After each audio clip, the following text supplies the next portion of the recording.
Let's say we have some fractional function with a function in the numerator and a bunch of factors in the denominator. Let's say we want to integrate this function.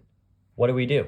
Well, there's something called partial fraction decomposition that helps with this. It splits our original fraction into different terms that each have a denominator, which is one factor of the denominator of the original. So basically, it takes our original fraction and decomposes it into smaller, better integratable parts. So the first step is to take our original function and just set it equal to these individual parts. In this step, we're assuming that the fraction can be decomposed by setting it equal to the terms, and then we just solve for the numerators of those little fractions. Now, I'm pretty sure there are a few ways to move on from this step, but the easiest way I've found is to multiply both sides of the equation by the original fraction's denominator, which isolates its numerator and then gives these parts. Now let's look at one of these terms, say this one.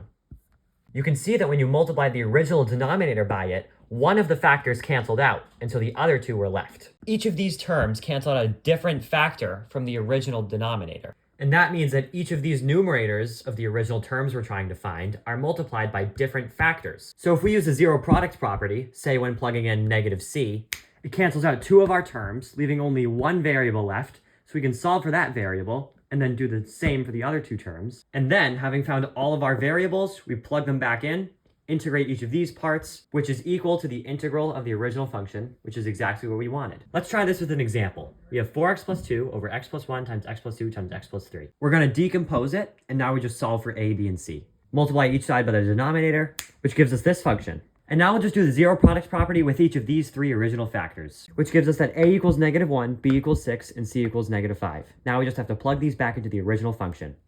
And now when we integrate this function, we just integrate each of these individual parts. We don't need u sub because the derivative of the bottoms is 1, so we get this final expression. So since these terms equal this original function, this integral equals the integral of the original function. That's it and bye, because you guys have short attention spans. Like and subscribe.